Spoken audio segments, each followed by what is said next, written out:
Shalom, selamat pagi Bapak Ibu Saudara sekalian, murid sekolah minggu Efrata dari kelas remaja, dewasa, dan senior. Ataupun Bapak Ibu Saudara sekalian yang saat ini menyaksikan ibadah sekolah minggu kami, saya menyampaikan salam sejahtera untuk kita semua. Saya berharap kita dalam keadaan sehat, dalam keadaan sukacita, walaupun kita dalam ujian dalam kehidupan ini, tapi kita percaya bahwa Tuhan menyertai kita. Sebelum kita memulai ibadah sekolah minggu kita akan berdoa. Tuhan Yesus yang baik, kami ucap syukur untuk kebaikan Tuhan, sehingga Tuhan memimpin kami hari ini.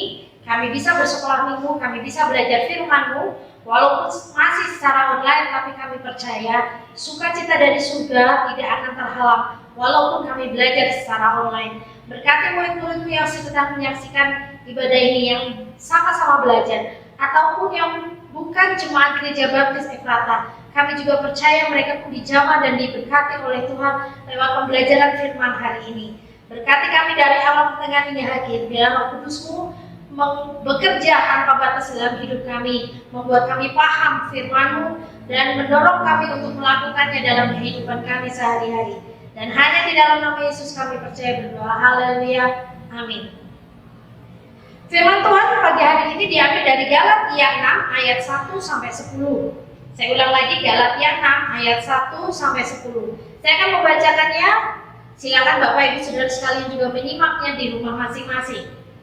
Judul yang diambil dari Alkitab kita adalah saling membantulah kamu. Saya akan mulai dari ayat pertama.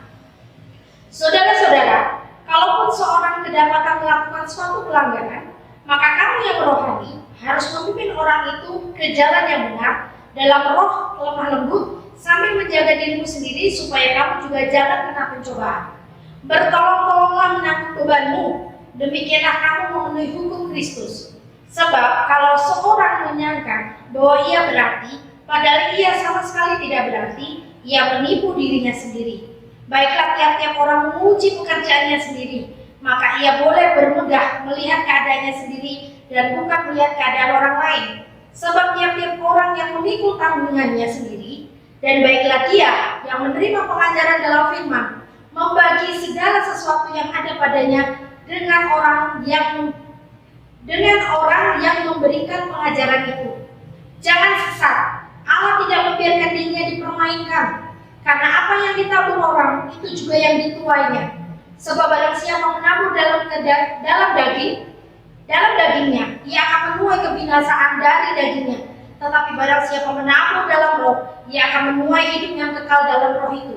Janganlah kita jemu-jemu berbuat baik, karena apabila sudah datang waktunya, kita akan menuai jika kita tidak menjadi lemah. Karena itu, selama masih ada kesempatan bagi kita, marilah kita berbuat baik kepada semua orang, tetapi terutama kepada kawan-kawan kita seiman. Hari ini kita belajar di bab yang keempat, diambil dengan judul peduli terhadap pergumulan orang lain. Kita sudah membaca Galatia 6 ayat 1 sampai 10. Di surat ini ditulis oleh Rasul Paulus untuk jemaat Galatia. Tetapi ada beberapa hal yang dikecam oleh Rasul Paulus terhadap jemaat ini. Kalau kita mau merangkum dari Galatia 1 sampai Galatia 6, sebenarnya inti dari permasalahan gereja tersebut adalah di jemaat itu yang masih belum peduli satu dengan yang lainnya. Masih ada yang mementingkan diri sendiri. Jadi dari Galatia 1 sampai Galatia 6, kalau kita bisa merangkum permasalahan di jemaat itu adalah yang pertama, kaitannya dengan menyerahkan mereka untuk disunat dan mengikuti hukum Taurat. Jadi ada beberapa orang yang merasa bahwa hukum Taurat itu harus diikuti, sunat itu harus diikuti, walaupun kamu bukan orang Israel, kamu harus mengikuti. Jadi itu ada permasalahan yang timbul di tengah-tengah jemaat. Yang permasalahan kedua adanya dalam kecenderungan pengaruh yang merusak di dalam jemaat Galatia itu. Kecenderungan yang merusak. Ada orang yang saling mementingkan diri sendiri, ada orang yang tidak peduli orang lain, ada orang yang merasa diri paling hebat. Itulah yang merusak tengah-tengah jemaat itu sendiri. Yang ketiga adanya dampak ibadah penyembahan kafir. Kita akui bahwa jemaat Galatia adalah orang-orang yang bertobat dari kehidupan lama. Tidak mudah memang untuk meninggalkan kehidupan yang lama. Tetapi ada beberapa orang yang masih belum bisa meninggalkan kehidupan yang lama, mencampur aduk kehidupan lama dan kehidupannya yang baru. Ini yang menimbulkan permasalahan. Tetapi di Galatia yang sudah kita baca ayat 1 sampai 10, ada beberapa poin yang harus kita perhatikan dan apa yang harus kita pelajari dalam kehidupan ini. Pertama yaitu, pelajaran kita yang pertama adalah jangan menghakimi saudara yang sedang jatuh, sebaiknya ampuni dan mengangkatnya. Terkadang kalau kita melihat ada orang Kristen yang jatuh dalam dosa, orang itu sudah pelayanan, orang itu sudah pernah melakukan kegiatan rohani dan dia tampil di depan, unggul dalam kegiatan rohani di gereja maupun di tengah masyarakat.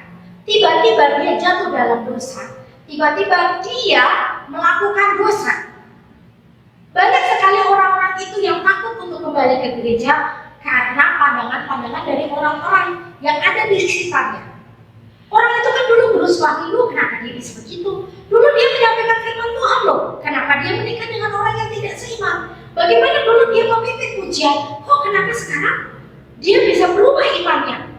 Atau dulu dia memimpin pujian, dulu dia ketua kegiatan-kegiatan di gereja, kenapa dia bisa jatuh dalam dosa? Banyak sekali orang-orang yang mulai menghakimi, menunjuk keadaan seperti itu, menunjuk orang itu, bukan mengangkatnya tapi menunjuk. Galatia 6 ini mengingatkan kita, ayat yang pertama, saudara-saudara, kalaupun seorang kedapatan melakukan suatu pelanggaran, maka kamu yang rohani harus memimpin orang itu ke jalan yang benar dalam roh lemah lembut sambil menjaga dirimu sendiri supaya kamu jangan kena pencobaan. Jadi yang diharapkan Rasul Paulus, kalau orang-orang yang jatuh dalam dosa itu adalah diangkat, dirangkul, ditemani, didengarkan, bahkan setelah itu mulai didorong. Ada satu artis yang mungkin saat ini kita sedang banyak dibicarakan. Artis ini masuk ke dalam permasalahan tentang video porno.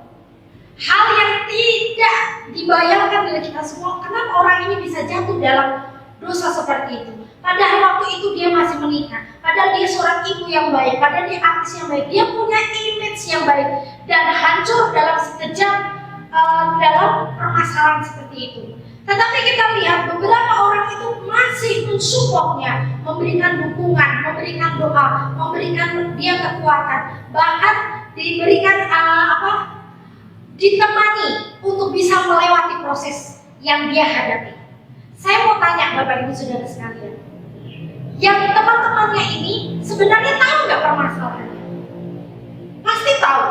Apakah mereka dengan mendampinginya itu berarti mereka setuju dengan apa yang sudah dia lakukan? Saya yakin mereka tidak setuju. Mereka tidak setuju dengan apa yang dia lakukan. Tetapi yang dilihat adalah bukan dosanya, tapi pribadi yang sudah melakukan dosa itu. Lihatlah bagaimana Tuhan Yesus mengambil atau menyayangi, mengasihi orang yang sudah berbuat zina. Perempuan itu didorong, diarak, dicemooh, dihadapkan di Tuhan Yesus. Laki-lakinya mana yang sedang berzina dengan dia? Tidak ada. Yang ada hanya perempuannya saja. Tapi perempuan itu ditunjuk bahkan siap dirajam.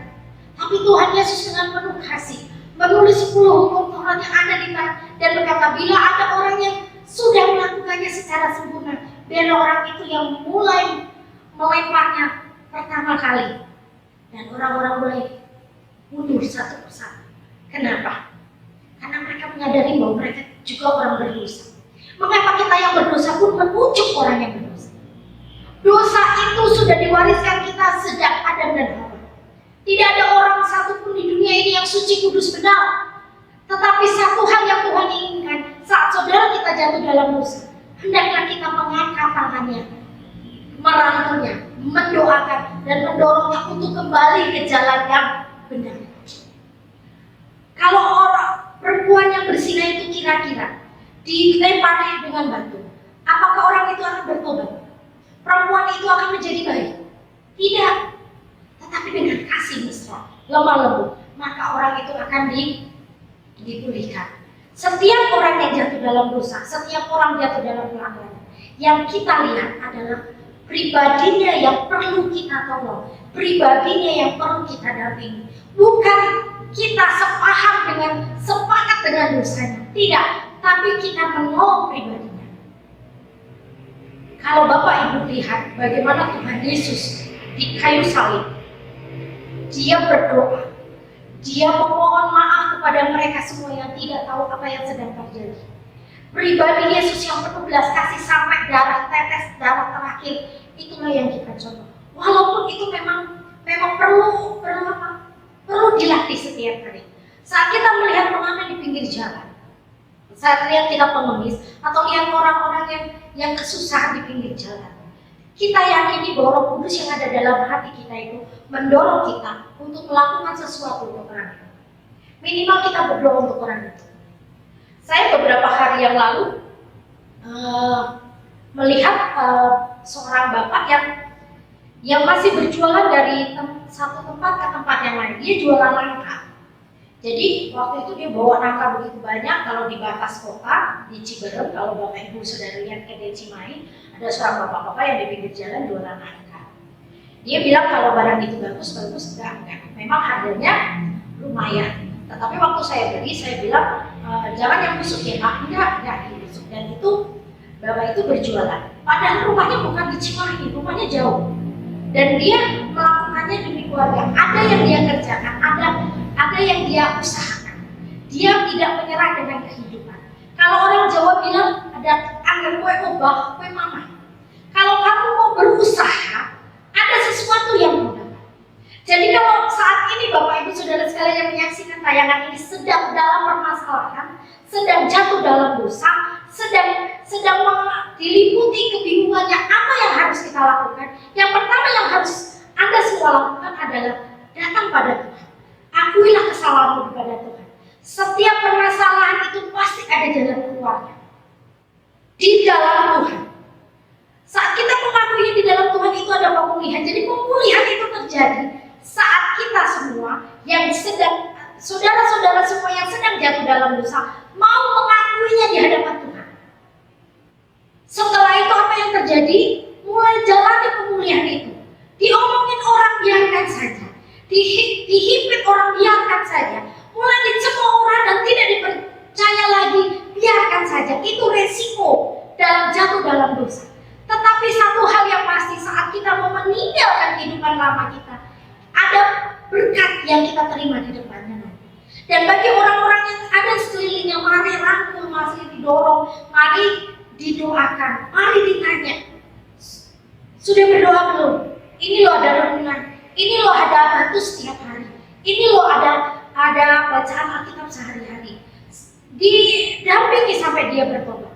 Inilah yang diajarkan oleh Galatia, Rasul Paulus dalam Galatia yang pertama. Pelajaran kita yang pertama. Pelajaran kita yang kedua adalah dengan hal tersebut, apa yang kita lakukan pada orang yang berdosa tersebut, terbangunlah sikap saling menolong sebagai anak Tuhan. Jadi kalau kamu menganggap dirimu anak Tuhan, tapi kamu masih menyingkir-nyingkirkan orang yang berdosa, menganggap itu orang yang berdosa tidak masuk dalam golongan elitmu, kamu bukan anak Tuhan. Kenapa? Anak-anak Tuhan adalah anak-anak anugerah. Sebenarnya kita tuh tidak layak untuk diselamatkan. Anugerah yang Tuhan berikan kepada kita adalah cuma-cuma.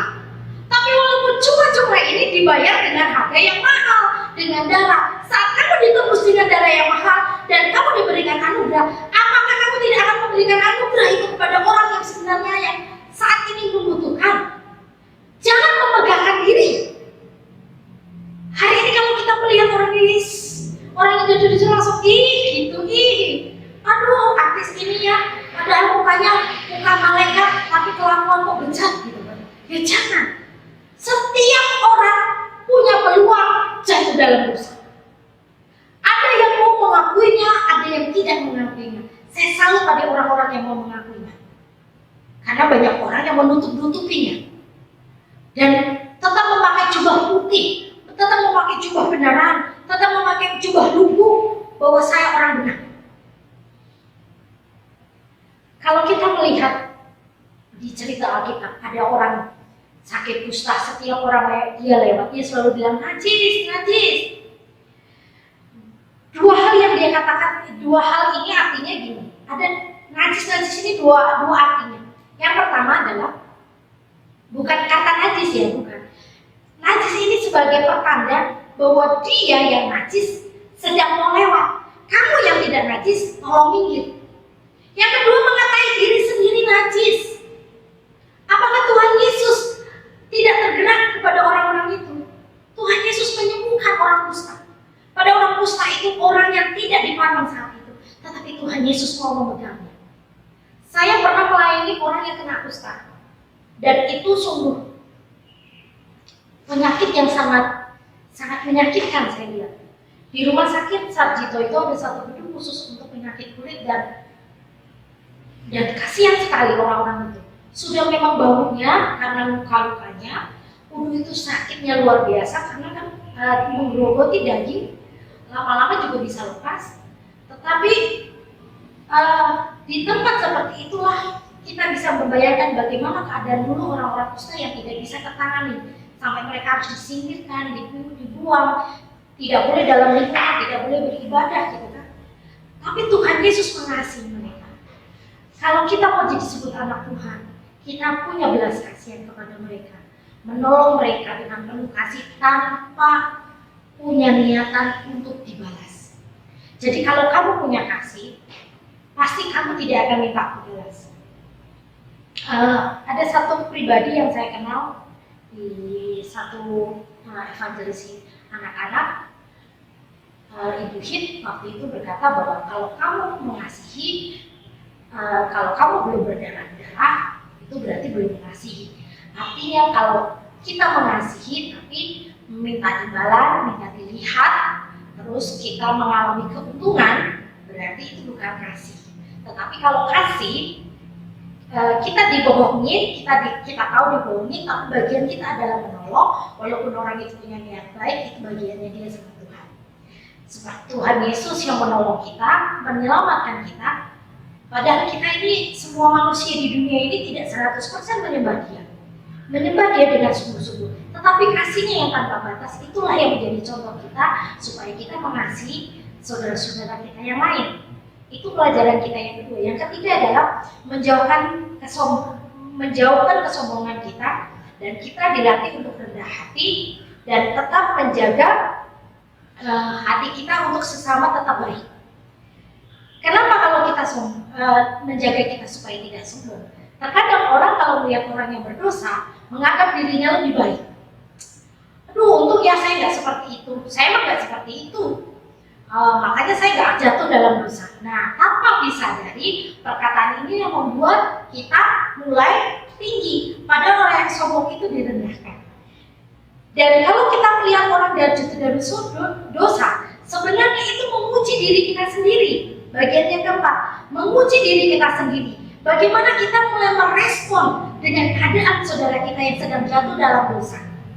Responnya itu seperti apa? Apakah respon kita jijik, respon kita mulai marah, respon kita mengasihi, respon kita peduli, atau respon kita biasa-biasa saja? Tuhan yang menilik hati kita masing-masing, yang menguji diri kita masing-masing. Dan yang kelima adalah tidak membatasi kasih dan kebaikan hati kita dengan semakin memperluas kepada semua orang sejauh kita mampu dan sejauh orang membutuhkan. Waktu saya membaca ini, saya mulai berpikir, ada beberapa orang yang mungkin terbuka untuk pertolongan, mulai berbuka untuk curhat di hatinya. Oh ya, saya punya masalah ini, saya gini. Tetapi ada juga yang tertutup dan tidak mau berbicara. Bagaimana sikap kita untuk menghadapi orang-orang tersebut? Akan sangat mudah memang untuk menghadapi orang-orang yang terbuka. Saya butuh pertolongan. Tetapi ada juga orang yang sebenarnya dia butuh pertolongan, tetapi dia tidak mau berbuka. Orang-orang yang seperti ini yang kita butuh kasih karunia yang dari Tuhan supaya kita bisa menghadapinya. Mungkin tidak secara langsung, ayolah kita berbicara, kita duduk. Mungkin dia akan semakin keras. Tetapi mulailah dengan perhatian yang lembut, perhatian yang bertubi-tubi, perhatian yang tidak lebay, perhatian yang secukupnya. Karena orang ini berbeda dengan orang, punya karakter yang berbeda dengan orang yang lain yang punya permasalahan yang terbuka. Mungkin orang ini introvert, tertutup, tetapi kita tahu ini orang punya masalah. Tetapi kasih yang terus-menerus kita berikan, seperti tetesan air ke batu yang terus-menerus, dan itu akan bolong. Tetap doakan, tetap mengasihi. Makanya kalau dalam satu pergumulan ada orang yang share, tolong doakan saya, tolong doakan anak saya, tolong doakan mertua saya, tolong doakan A, si B karena begini-begini. Itu bukan mempermalukan diri sendiri, tetapi orang yang membutuhkan pertolongan untuk didoakan, berarti memang dia butuh kekuatan dari teman-teman dia seiman. Jadi hari ini kita belajar tentang sesuatu yang besar dalam kehidupan kita, dalam bukan berorganisasi, dalam kehidupan orang percaya. Jadi ada sikap egois, ada sikap peduli. Yang Tuhan inginkan kita peduli, yang tadi di ayat yang ke-10. Karena itu selama masih ada kesempatan bagi kita, marilah kita berbuat baik kepada semua orang, terutama kepada kawan-kawan kita seiman. Ayat ini bukan mengajari kita hanya berteman dengan orang-orang Kristen saja, tetapi kita juga harus berteman, berkawan, berbuat baik kepada semua orang. Tetapi andaikan saudaramu, keluargamu, teman gerejamu sedang membutuhkan, itu orang yang terdekat yang harus cepat kita jangkau. Kalau orang di luar sana dijangkau, tapi orang terdekat enggak, itu kan jadi miris. Di buku buku kita masing-masing, di situ ada satu tabel yang membedakan mana sikap peduli dan sikap egois. Galatia 6 ayat 1 memimpin kita ke jalan yang benar, saling menolong. Tetapi kalau lawan kata dari itu adalah menipu diri sendiri. Saat Tuhan menunjukkan jalan yang benar, kita kalau ngikutin berarti kita punya sikap peduli. Tetapi kalau kita nggak ngikutin, kita menipu diri sendiri. Kita sudah tahu jalan itu benar, tapi tidak melakukannya. Ya sudah, jatuh dalam dosa, jatuh dalam sikap egois yang tidak peduli. Kalau orang itu mengalami hal itu digituin sama orang lain, itu gimana rasanya?